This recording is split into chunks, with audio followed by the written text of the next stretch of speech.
My first kiss on screen was my actual first kiss. And I just kind of like gave way at the knees.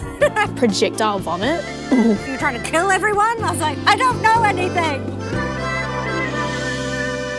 This is our first time meeting in person. Isn't that crazy? Good luck us. No. No. Okay, so I'm going to ask you a question first because I saw these. Oh my God, a scene you hope never sees the light of day again. Oh. Do you have some of these? Yeah, I have quite a few. Gosh, why? Okay, I think because I just remember in the moment being very like panicked or anxious. But my first kiss on screen was my actual first kiss in real life. Are you serious? Yeah, we'll probably watch that later. Nervous. I was actually, I'll give myself credit. I think I went into it like fake it till you make it. Like I went like, you know what, it's fine, I'm confident, I know what I'm doing. I didn't know what I was doing.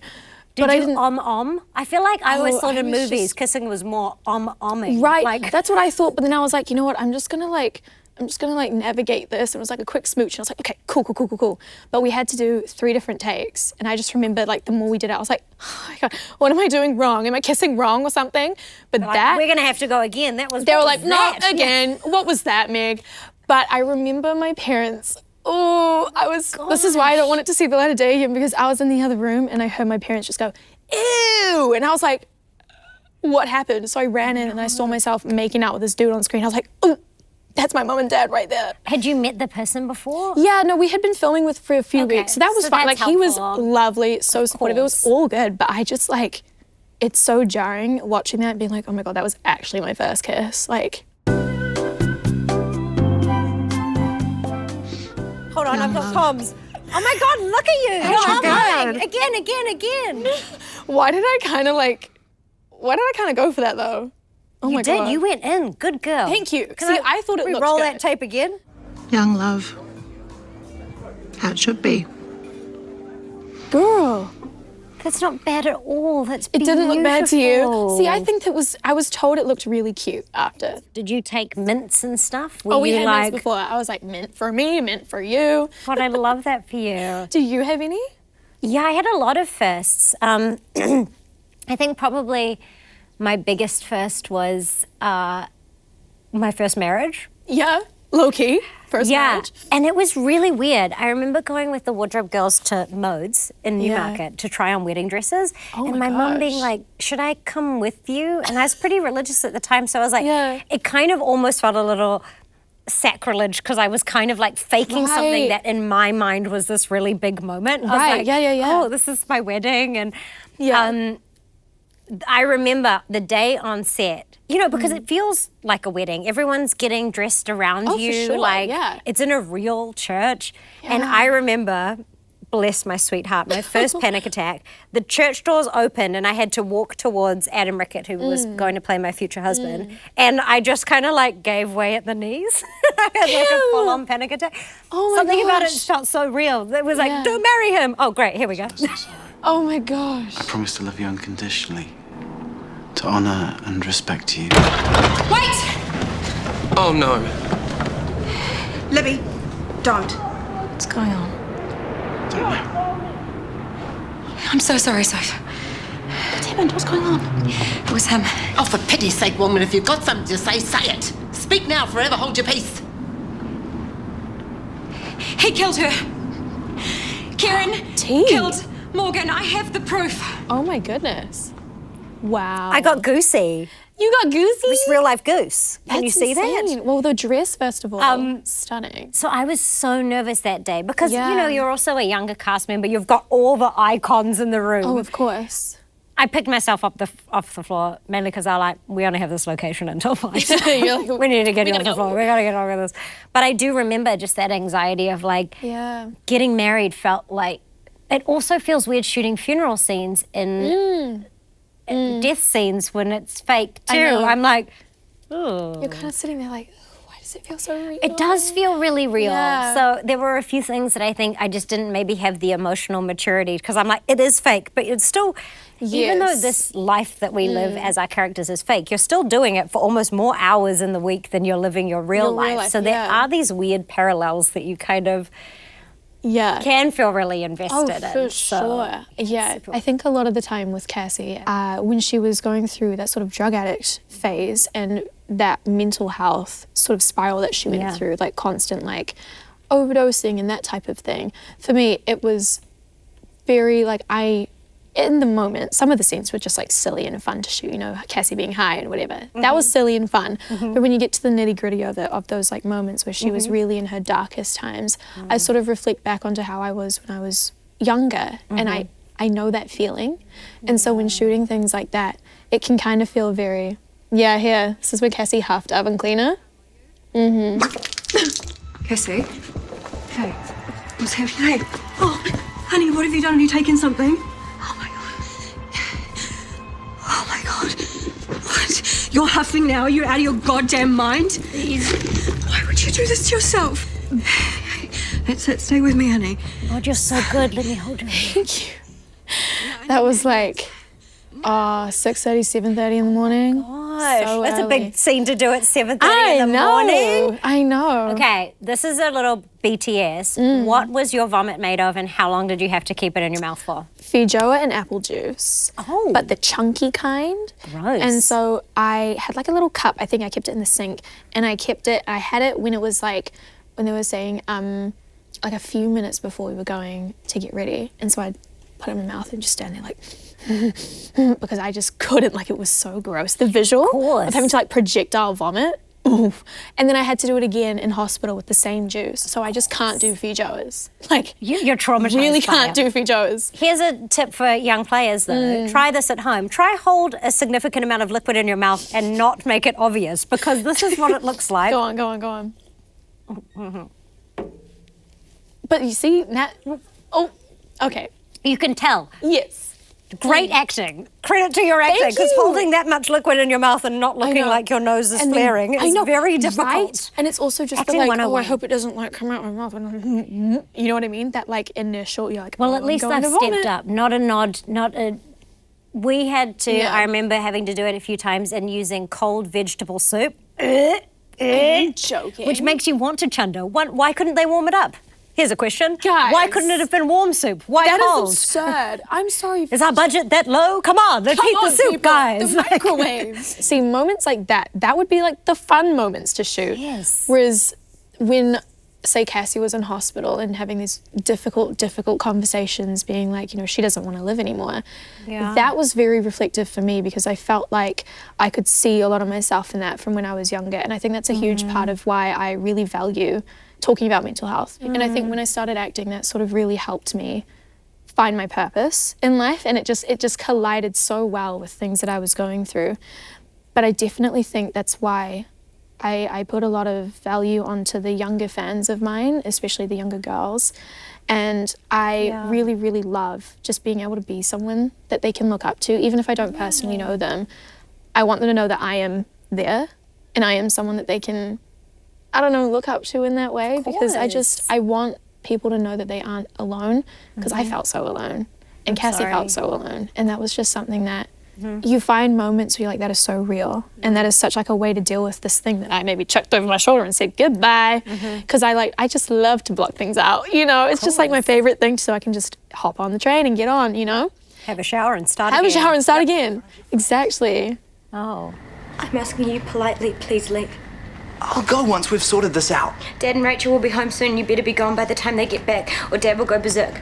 You're making such a big deal out of this. We've had a hiccup in our relationship.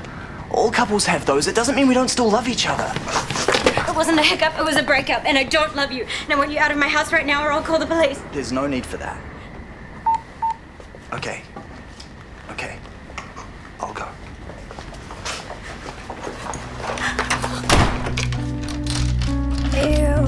Ew.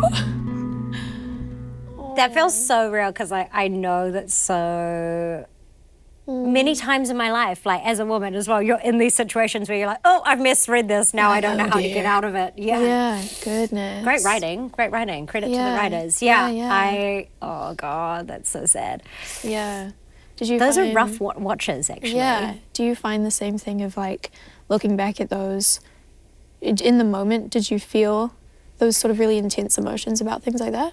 My life was relatively sheltered, not in a privileged way, more just probably because I went to an all-girls school. I hadn't had a lot of like boy interactions and stuff, and I hadn't really been out in the world until I was kind of in Shortland Street. And so I think a lot of what playing Sophie taught me was to use my voice a little bit more. She was a lot stronger than I was. You know, she'd stand up to bullies and murderers and like, you know, she'd go hunting serial killers and girl boss. Totally. And I honestly, like, full credit to the show. Like, I really think that for me to grow up and me to come out of my shell, I got to go through all these like kind of fake scenarios, like stalking or inappropriate relationships or toxic relationships.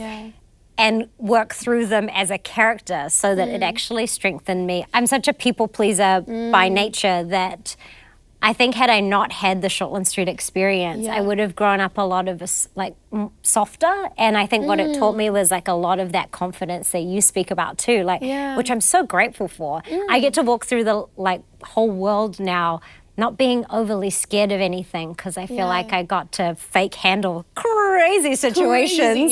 So I've got this sort of falsity, I guess, about me that I'm like, I guess I did that. Why don't you grow dreadlocks or save the whales or something? I've got a party to go to, so why don't you work on your site? You love your site, remember? He's a good girl, okay?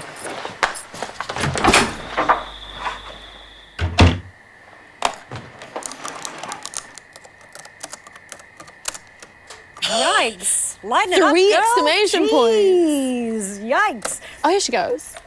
Delete. I will say, so I used to teach cheerleading as well, and I really struggled in life because my character, as you can see, life of the party, fun, really outgoing, She's bringing so that out positive there. vibes. Like, Absolutely. slightly different from me, where you're like, maybe we could tone it down slightly. Does she do anything other than a 10? No. So I did find it quite weird that if I would enter a room or enter an environment with people that didn't know me, they were expecting super fun Sophie, not Kimberley. And I would struggle with that because I was a bit sassy, a little bratty, a bit talky-backy, and I'm not like that in real life. My mother would literally kill me. So yeah, I did find that difficult, that people would have this perception that I'm full of myself or I think I'm better. Character that you play. I don't know if you've had that. Oh, absolutely. I think I'm very different to Cassie personality-wise. She's very like, I wouldn't say laid back, but she's more, because of what she's gone through, she's very much like, you know, calm, very, well, not calm, but more just chill. She's more chill, but also will bite back. She will bite. Okay. I will grab you. The next question. Okay, your favourite shorty co-star to do / have done a scene with? Oh my gosh, this is such a hard question.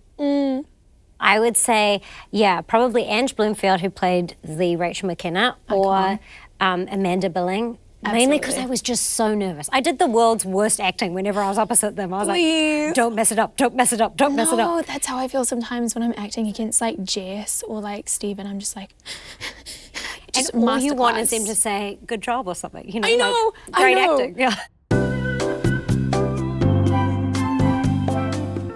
Out of curiosity, what are your like favourite types of scenes to shoot? I think my favourite types of scenes, I love it when I get to yell at someone. It's so fun. Yell or cry because I just feel like I really There's no get consequence? There's no consequence. You're so right. What about you? What are your favourite types of scenes? Do you know what I always loved, and they were so cringy, and this is another little BTS, whenever you see anyone dancing or at a party and you think they're listening to music, just so you know, they're We're not. And everyone's making up a song in their head. Oh my gosh. Are you ready? Okay. Okay, go. And now. Go. Okay. I also remember like always if I ever had to play drunk, and I'd never been drunk before. Yeah. I also This is so bad already. I'm so once sorry. had to do lines of cocaine as part of a story. For real? And I remember creating a whole mound and them having to cut because clearly I'd never ever seen drugs before, and they were like, "Are you trying to kill everyone?" I was like, "I don't know anything." Oh no, my drawing is so bad. I'm gonna give you orange here, but only because I can't find the correct. Oh, that's okay. My mum's a redhead. She'll Okay, appreciate great. it. She'll appreciate. Shout out to Janie. Janie, shout out. Yeah, love my mum. Shout out Dad as well, but he's kind of bald, but low-key. Anyway, I remember doing... Are they proud of you? I hope so. Are you guys proud of me? Please be proud of me. What colour are your eyes? My eyes, they're hazel, but you can just Don't go have like that, they're going to be green. they're gonna be green. You know what? There's no time for hazel. What colour are your eyes? I'm gonna go with Mine are green. Okay. Oh my God. I'm just realizing how much I've messed this up. But It's okay. It's only on national television. yeah, it's like so chill, right? We don't need to worry about this. I'm really happy with mine. Are you? Because I'm not happy with mine. Great. You have 1 foot. I'm really sorry. Okay, you ready? No, but yeah. Okay. Mine's really so bad. this is you. And it's so stunning. Now, what I've done here is I've also... I know your feet look like fish, which was not... I don't want you to think about that after we leave here, okay? You know, I might... They're not fishy feet. You have perfect feet. Thank you. I just didn't know how to draw feet. Such a shoe. I know. But as you can tell, everything else is obviously accurate. You know, as close to scale as possible. I see that. I added some hearts because I feel like you give a lot of like love energy and delight, and it's a real honour to do this with you. Thank you. Oh my gosh, yours is so lovely. Mine's really bad. It better be stunning. May I present to you Kim Crossman, the stick figure with a really large head. Beautiful. It's so bad, you guys. God, you put a heart around it too. I gave you pink eyebrows and pink eyelashes and 1 foot because I realized I didn't have enough time and I forgot all the key features, obviously, which we both gave ourselves Illuminati dresses. Oh, twins! See, this is why we were paired together. But you know, I couldn't miss the eyes. Little message. I'm sorry because I truly am. I tell myself daily. I'm also sorry. Boom. Oh my God. I heart Kim. Cute. There we go. You're welcome. We're basically like Picasso, I would argue. You guys, which is the close-up camera? Which is closer? Is it not? Is it not giving? Is it not giving? I really appreciate. This is so me though. This is such my vibe. The half smile. I know. The side cheek smile. I'm so obsessed. Shall we? Should we go get kombucha or something fun together? Let's go get kombucha, yeah. I love you. I love you too. How amazing. You're incredible. You're incredible. Okay. you. You go that way, I'll go this way. But I'll see you after later. there. Okay, bye. Bye.